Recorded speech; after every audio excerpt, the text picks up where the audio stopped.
Hey everybody, how's it going? I'm Paul, I'm with the DiceyReview.com, and tonight we're going to be looking at the 2 to 5 player game Broom Service. This game was released by Ravensburger and it was designed by Alexander Pfister and Andreas Pelikan. Now in Broom Service we are playing witches and druids and fairies and gatherers that are trying to gather resources and deliver potions to different towers to gain the most points. The way that we do this, there's an interesting, almost like a trick-taking mechanic with action cards that you play during the game. So it's a little bit of a different type of game than I normally play, but I'm really enjoying it, and I hope that you will too. So let's look at how to set it up, and then we'll look at how to play.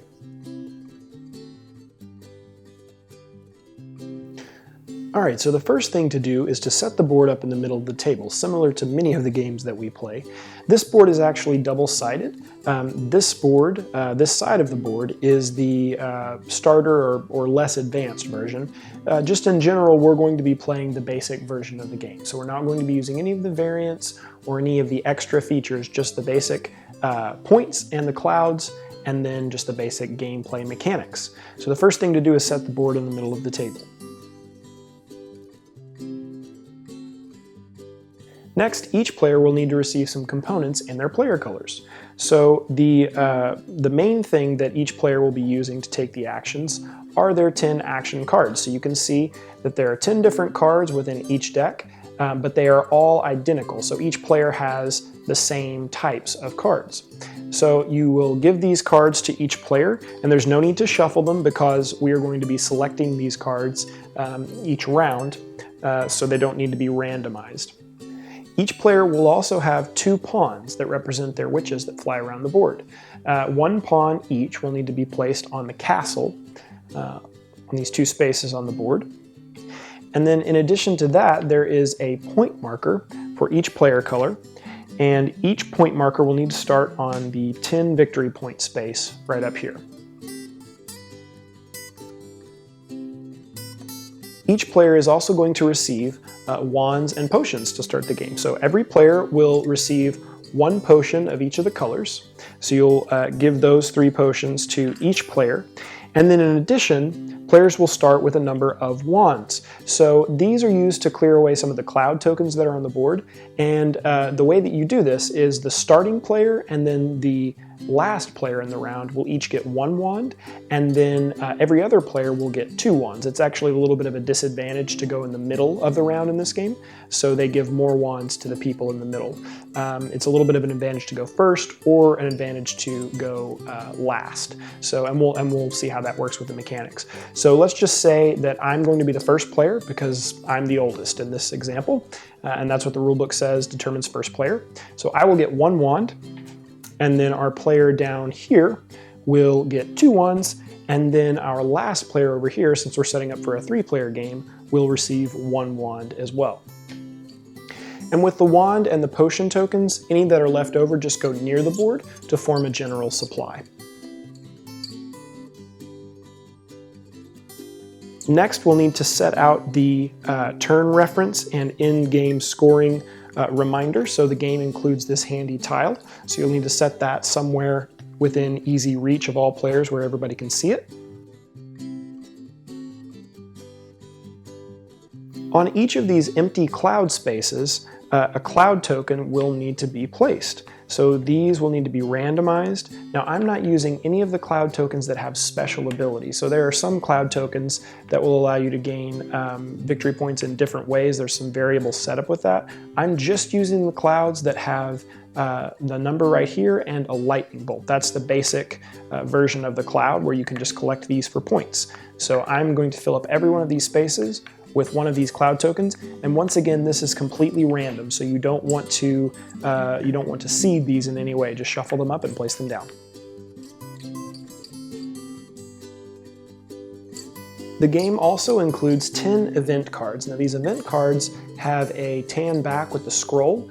You will shuffle up these event cards and select 7 to play with during the game. So there's a little bit of a variable setup with the different events, and these are events that will affect the game every round. And this also keeps track of how many rounds are in the game. There are 7 rounds to play. So you'll select 7 after shuffling, 1, 2, 3, 4, 5, 6, 7, and the remaining 3 will go back in the box. Now the ones that you kept, You'll turn the first one over to give everybody an idea of what's happening in the first round, and then you'll place this stack somewhere near the board. So the very last thing to do is to select one of the unused player decks and then reveal a number of cards after shuffling this deck that will be bewitched. Now, I'll explain what bewitched cards are later and how they affect the game, but basically what you're going to do is you're going to take the number of players and then add bewitched cards until you hit 5. So for instance, we're playing a 3-player game, so every round we will turn over 2 cards that will be bewitched. And once again, I'll explain what that means later. It's kind of a little bit of a confusing concept, but it makes sense once you know a little bit about it. So you'll shuffle these up and then turn over the top 2 cards, and these cards are bewitched, and we'll talk about what that means later in the round. All right, so now that we've done all that, the game is set up and we're ready to go. So let's look at how to play. All right, so before we talk about the different actions that you can take during the round, I wanted to kind of give a quick overview of the cards and generally how they work. So in my mind, there are 4 different groups of cards. As you can see, I've laid them out on the table here. There are cards that will allow you to move around the board. Those are the witches. Those are the only cards that allow you to move. There are cards that will allow you to gather more resources. These are called gatherers. And then there are Valley and Peak Druid cards that will allow you to deliver potions without moving, which is a very powerful ability. And then there is this card off to itself, the Weather Fairy. This card is very unique. It lets you clear clouds off the board and collect them for points. You might also notice that there are 2 text boxes on every card. And we'll get into card play and kind of how it works here in a minute. But just in general, there are brave actions on the card up top, and they're usually a very good version of the action. And there's a cowardly version of the action down below that is safe. It's a guaranteed bonus for you, but it gives you much less than the brave action would. And what we're going to be doing is before every round, we'll be selecting 4 of these 10 cards to play, hoping that we can either be able to take the brave actions on these cards or making sure that we can get what we need by taking the cowardly actions if we're not able to get the brave actions to go through. So let's get back to the table and we can talk a little bit about how the card play works and how the actions will be taken. All right, so now that we've talked about kind of how the cards work and the different kind of groups that they are in, we will look at how to go through a round, which cards to select, and kind of what some of the modifiers will be based on which cards we've turned over over here. So at the start of each round, each player is going to select 4 action cards. Now I've selected 1 card from each of the groups that I mentioned earlier. So I've got the Valley Druid, the Weather Fairy, the Herb Gatherer, and the Prairie Witch. And what I'm saying by selecting these cards is these are the 4 actions that I'm going to try and take during the round. And I will either be able to take brave versions of these actions, or I might be able to just take the cowardly version. It depends on kind of how the round play shakes out. Before you select your round cards, the one thing that you want to pay attention to is if you are playing with less than 5 players, you're going to have some bewitched cards that we looked at earlier. And remember, once again, the rule for how many bewitched cards to put out each round is you look at the player count and then add what you need to get 5. So in our 3-player game, you'd add 2 to get to 5, and that's how many bewitched cards will be put out each round. Now, what bewitched cards are doing is if any player selects either one of the bewitched cards for the round to play, they are going to lose 3 victory points when they play that card. And this is kind of a way for the game to kind of steer player interaction, because if you're playing a 2-player game, there's going to be much less of a chance that 2 players will pick the same cards. If you're playing with 5 players, there's all kinds of interaction going on, but this is kind of a way to make sure there's a little bit better of a chance for player interaction. And the next thing you'll want to pay attention to are these event cards. So there are 10 event cards, like I said, in the setup, and I'm not going to go through each one of the event cards, but I will kind of give an overview just to give you an idea of how they work. So this event card, for instance, is going to give you points or take away points based on where you end your movement in the round. So if either one of your witch pawns end in a hill space, which these are the hill spaces right here, it's color coordinated. then you're going to gain a victory point for each pawn that's in that space. If you end your movement in a prairie space, which are these kind of yellowish spaces here, you're going to gain 2 victory points per pawn that's in those spaces. If you end your movement in a mountain terrain spot, which are these gray zones, you'll lose victory points. And then if you end your movement in forest spots, which are these green spots on the board, you don't gain or lose any victory points. So you also want to think about these event cards before selecting your roles for the round.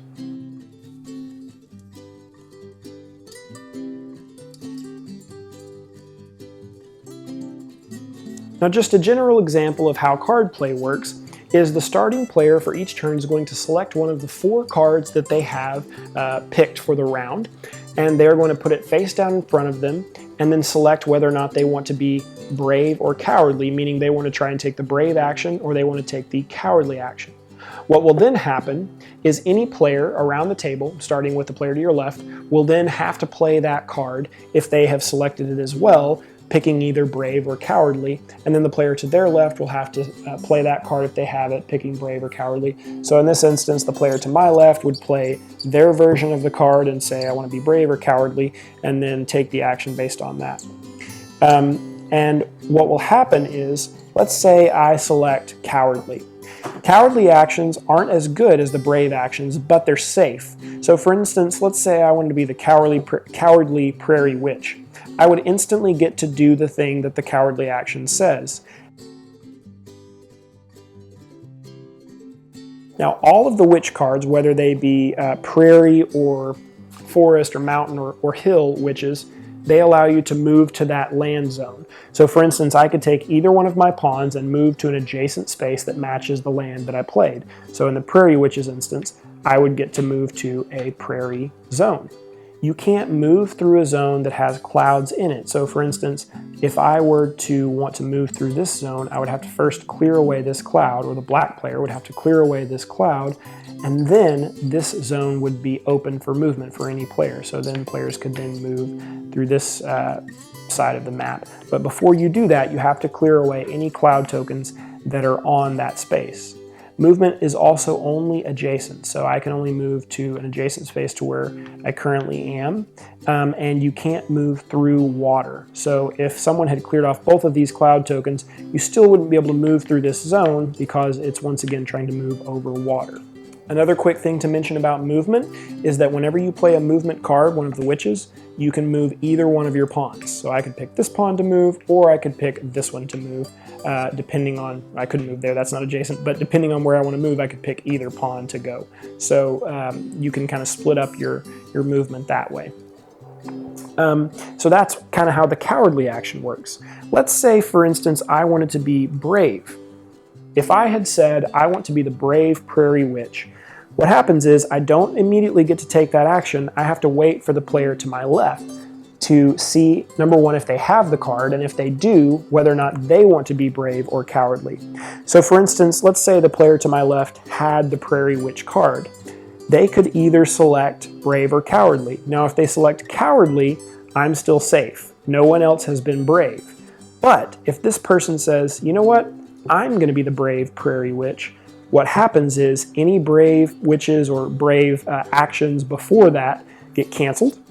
So I would not get to take any action whatsoever. And then this person would be the new brave witch. And then what would happen is the player to their left would then have a chance to, they would have to play the card if they have it, and then they would have a chance to declare whether or not they will be brave or cowardly. So let's say in this example that no one else had this card. The other player in our example game did not pick the prairie witch. This person would be the last brave witch. And what would happen is they would get to take the brave action, and then they would lead the next card because they were the last brave witch. So that's kind of how the trick-taking aspect works. It's kind of like they won the trick, and then they lead the next trick. So the brave version of the witch cards allow players to move to a zone and then deliver a potion.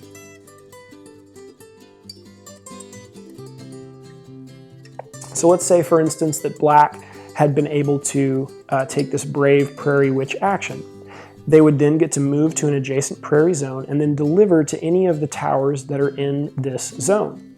So you can tell that towers are in the zone because their bases share borders with the different zones. For instance, this one right here is in the hill zone, in the prairie zone, and in this mountain zone because its base is in the middle of all three. You never want to take into account a tower's roof when you're looking at which zone they're in. You do want to take into account their roof to determine what type of potion to deliver to that tower, though. So let's say that black had moved to this zone and they want to deliver to one of these three towers, and all of these three towers are available because they're in that zone. What you want to look at is the color on the tower and then the arrow or the shape of the tower. So these towers with the purple roof have to have a purple potion delivered to them. So for instance, if black wanted to deliver to this tower right here, he could take a purple potion, and since it has a purple roof, he could deliver there. The next thing that you want to take into account are the arrows and the shape of the tower. If a tower has an arrow pointing towards it, the potion is placed directly on that tower, and then that tower is blocked for the rest of the game, and only that player gets the benefit. So black, in this instance, would get 1 victory point and a wand. So he could move his pawn right there, and then take a wand from the supply. If you deliver instead to a tower that has an arrow pointing away and a square shape, this potion would go to the supply. It doesn't block the tower. So in this instance, if black had delivered to this tower, instead of getting 1 victory point, he would get 3, but this tower wouldn't be blocked. It would be available for the rest of players for the rest of the game, but this player would get more victory points. So let's say he delivered there. Now, each witch card works that way. It either allows you to move as a cowardly action or move and deliver as a brave action. One quick thing to note is that if you are not able to deliver, just due to kind of how the timing worked in the round or just the supplies that you have on hand, you can choose to only take part of an action. But you can never deliver with a witch without moving. So you have to move either way, but you don't necessarily have to deliver. And that's how each of the witch cards work. Like I said, they either move to the zone that matches their card, or they move to the zone that matches their card and then deliver a potion in that zone. And that's also a quick example of how card play works in the game. So once again, each player, if they're the leading player, is going to play down a card, declare whether or not they are brave or cowardly, and then each player around the table is going to have a chance to play that card and then declare whether or not they are brave or cowardly, and then take the corresponding actions depending on how the situation works. There are a few different situations that'll come up from time to time, depending on whether or not players have all picked the same cards or if everyone has been cowardly. One player might end up with 3 cards while everybody else has no cards. If you were ever to be the last, play the last card in your hand and be the brave action. So for instance, if I were to play this Prairie Witch and it was my last card, and I said, I'm brave, and then this player said, I'm cowardly, and then that player said, I'm cowardly, I was still the only person to take the brave action, so I would lead again. But if I'm out of cards, what happens is the player to my left then becomes the player to lead until everyone is out of cards. So there might be an instance where you have 3 cards left and nobody else has any cards. Well, guess what? You get 3 brave actions for free with no contention. So that can be pretty powerful depending on how you select your cards. Alright, so we've looked at all of the witches and kind of how they work. Let's now look at the gatherers and how they work. There are 3 gatherer cards, one that relates to each of the color of potion. So the herb gatherer, the brave action on that card will allow you to get 2 green potions and a wand, and the cowardly version allows you to get a green potion, just a single potion. The fruit gatherer allows you to get either 2 purple potions and a potion of your choice, or just 1 purple potion if you take the cowardly version. And then the root gatherer will give you 1 orange potion and 2 wands, or either or, a potion, orange potion, or a wand. And that's just kind of how the gatherers work. If you play this card down and you take one of the 2 actions, you don't move any of your pawns, you don't deliver any potions, you simply gather resources. And that's how the gatherers work. Alright, so the next 2 cards that we want to look at are the Druids. We have the Peak Druid and the Valley Druid. And the way that the Druids work is they allow you to deliver without moving, which can be very powerful.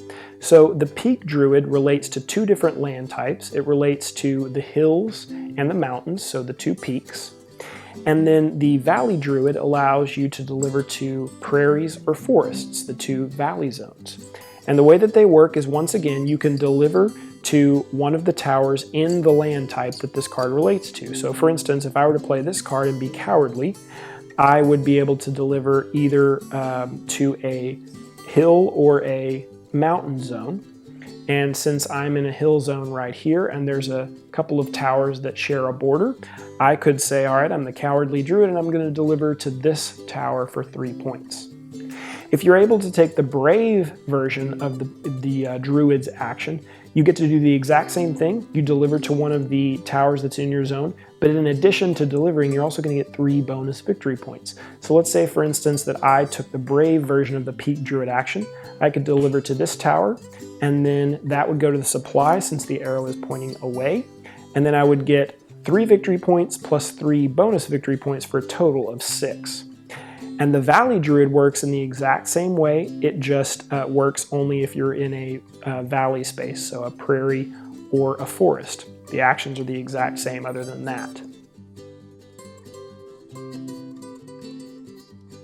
Now the last card to talk about is the Weather Fairy, and she's kind of her own ball game. The Weather Fairy allows you to charm away clouds.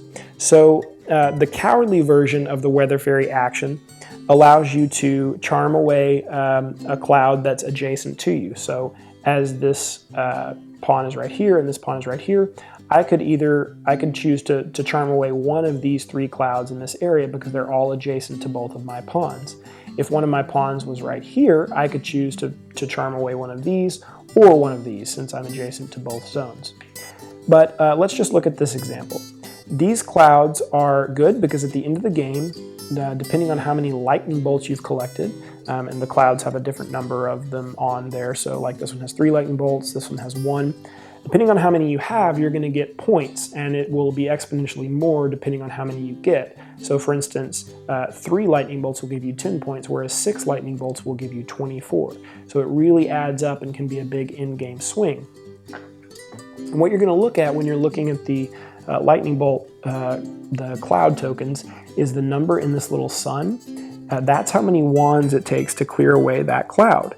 So for instance, if I were to play the cowardly version of the Weather Fairy, I could pay 1 wand to the supply and then gather this cloud in front of me, and that would be worth points for me at the end of the game. If I were to take the Brave version of the Weather Fairy action, I would be able to do the same thing, pay to clear off a cloud, but in addition to that, similar to the Druid action, I would get 3 bonus victory points in addition to the cloud token. And that's how the Weather Fairy works.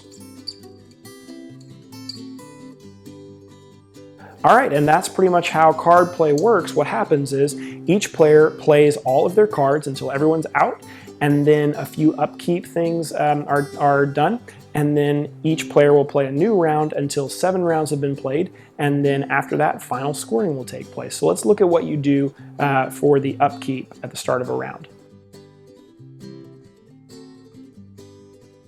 So at the start of the round, you're going to clear away the previous 2 Bewitched cards, or however many Bewitched cards you have, and you're going to deal out 2 new ones, in our case. And then you will also get rid of the last round's event card and turn over a new one. This will give you a new modifier, kind of something that you're going for, or something that will affect gameplay throughout the round. And then after that, each player is going to select 4 new roll cards, and you'll play until everyone is out again, and then repeat the process once again for 7 rounds until the game is over. All right, now let's say that at the end of the game, all of the different players have moved around the board and they've delivered to different towers, and we've got an in-game scoring example. So after the 7th round had been played, each player would score some points in addition to where their victory point marker is on the track. So you can look at this reference card to kind of give you a quick screenshot of what we'll score. In our basic version of the game, you basically score lightning bolts and resources. You can have some other things scored during a different variation that you might play. But in our example, we're just going to do the basic game. So in my case up here, I have 1, 2, 3, 4, 5, 6 lightning bolts. So I would get 24 points in addition to my 50 that I have right there. So I'm up to 74. And then you also get points for complete sets of unique resources that you have. So for instance, one of each of the 4 resources, so one of each color potion and 1 wand, would give you 4 points. So that would give me 78. And then a set of 3 unique resources gives you 2 victory points. So since I've got 2 of the potions and 1 wand, that gives me 2 more points. And that is how scoring works. After every player has done that, whoever has the most points wins. And if there's a tie, it's whoever has the most resources that wins. And if there's still a tie, the victory is shared. Hey everybody, so this is going to be kind of a new part of our videos that we start doing for some of our how to play videos, is a thoughts section at the end of the video. We got some feedback that you would like to hear some of our thoughts about the game, in addition to the written content that we post over on our website. You want to hear us talk about the game a little bit, and so we will start doing this, on, like I said, most of our videos, not all of them, but I think it'll be good to kind of give some thoughts on how the game plays and our thoughts, about it. And David will be joining me on a lot of these videos to give his thoughts as well. But Broom Service, what do I think? This game I like quite a bit because I picked it as one of the videos that we are going to do a feature review about. There are some really great things about this game. Number one, it has some interesting mechanics.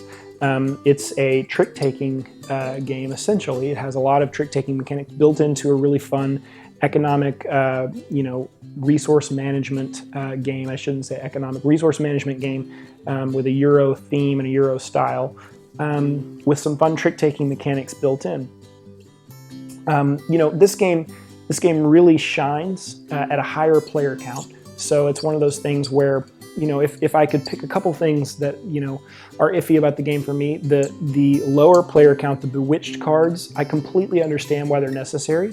If you didn't have the Bewitched cards at lower player counts, you'd almost never have any player interaction. And one of the best things about this game is all of the really fun bluffing that goes on, and all of the interaction around the table whenever you get to the last person and they say, I'm going to be the brave witch, or they say, I'm going to pass, and then everybody, explodes at the table and just says, there's all this fun interaction from that. So that is one thing that I really like about the game. There can be some soaring highs in those moments, right? When you make it through the gauntlet and you've outbluffed everyone. And the other thing that's kind of iffy about this game to me is that there are points when there will be soaring lows, right? When you have just completely just whiffed on timing or whatever it is, and you just have a round that is atrocious. And it will happen from time to time, especially when you're learning the game. For instance, one of the things for me that took me a long time to finally get my head around is that you want to be careful how much of a strategy you pick that requires timing in this game, because timing is so crucial. For instance, I could say, all right, I'm gonna be the brave prairie witch and deliver a green potion, but first I need to gather that green potion, which I don't think will be a problem because I don't think anybody's going to want to use the prairie witch. And then everybody is loaded up on green potions, so I think I should be good to go. And then someone will inevitably say, first turn, I'm going to be the cowardly prairie witch, and your whole plan is ruined. Or someone picked the green card that you didn't realize because they need wands instead of just the green potions. So just in general, to kind of avoid some of those frustrations, I found that it's better to really pay attention to making sure that your strategy isn't completely reliant on specific timing, things to go well in that regard, because things will change, and the timing, like I said, is pretty crucial for that. So it's better to go, to be the most efficient that you can and absolutely get the sure thing to get what you need to do to get the most points. And that's the fun of the game, right? And you know, mechanically there's a lot going on in this game that I really like. This is just the basic version that we looked at. There are different modifier tiles that based on your player color, you can gather them to get more points. There's different tiles that go on the different land types that will give you different you know, bonuses. And there's, like I said, 10 different event cards. There's all kinds of variability. There are different cloud tokens that allow you to take special actions if you meet certain requirements. So there's a lot to this game. And it's one that, like I said, I really think your family would enjoy because there is so much interaction, both mostly positive interaction from time to time. You can get frustrated if someone's really got it out for you, but you know, if you know how to avoid that, you know, like I said, that's one of the beauties of this game is avoiding and out-bluffing. So it's a lot of fun, and it's getting to the point now where whenever I see Alexander Pfister's name, my ears perk up. And I don't know how many other games I've played by Andreas Pelikan other than this one, but I'll definitely look out for both of their names in the future just because I really enjoy this game. And it's gotten to the point where Alexander Pfister is up there in those names for me, like the Uwe Rosenbergs, the Stefan Felds, the Eric Langs, the Ignacy Treviceks, where I hear that they have a game coming out and I'm like, okay, I want to know more because more than likely it's going to be really good. You know, he came out with Mombasa, he came out with Oh My Goods, the little card game that was fantastic, Great Western Trail, Isle of Skye. In fact, this designer, Alexander Pfister, won back-to-back Kinderspiel des Jahres awards with Broom Service in, I think it was 2014, don't quote me on that, and then Isle of Skye, 2015, sorry, and then Isle of Skye last year in 2016, that's right. So he won back-to-back Kinderspiel des Jahres awards, which is kind of like the, you know, the enthusiast gamer award. So, you know, just a quality designer putting out quality work. So, you know, I'm always on the lookout for any designer, whether he or she be, you know, releasing, you know, really high quality party games or really high quality, you know, medium to heavyweight Euro games like Alexander Pfister is in this case. So, you know, this one, like I said, I really think that your family will enjoy it. I think it's one that you'll have a lot of fun with. And if you have a smaller player count, you know, you may want to look at something else that scales a little bit better at lower player counts. But if you're looking at 3 to really 4 to 5, you know, 3 it's pretty fun too, but really 4 to 5, this game is a big time winner and one that I would pick up in a heartbeat, and I did. So if you see it in your local game store, it's pretty affordable. You know, if you absolutely can't get it in your local game store, you can get it online for pretty cheap as well. But you know, if you have a chance and you want a really fun game night, pick this game up, and I think you'll accomplish that for sure. We hope that the video was helpful. We hope that it was enjoyable, that the thoughts at the end were somewhat coherent. If you have any questions, please email thedicyreview.com. I would be happy to email you back with any answers to any questions that you might have. You can also see us at our guild on Board Game Geek. We're under the podcasts guild. So if you go to miscellaneous guilds, podcasts, the Dicey Review, we have a guild there. It's not very easy to find, unfortunately. We also, speaking of the podcast, do a podcast that you can find on Stitcher and TuneIn, and also obviously iTunes, the Apple podcast app. And if you want to see a more in-depth written version of my thoughts about this game, you can also go to thedicyreview.com and check out the blog article that I've posted there. If you want a little bit of a deeper dive into what I think of the mechanics of the game and the interactions. But like I said, I hope that you've enjoyed the video. I hope that it's been helpful. And until next time, we'll see you at the table.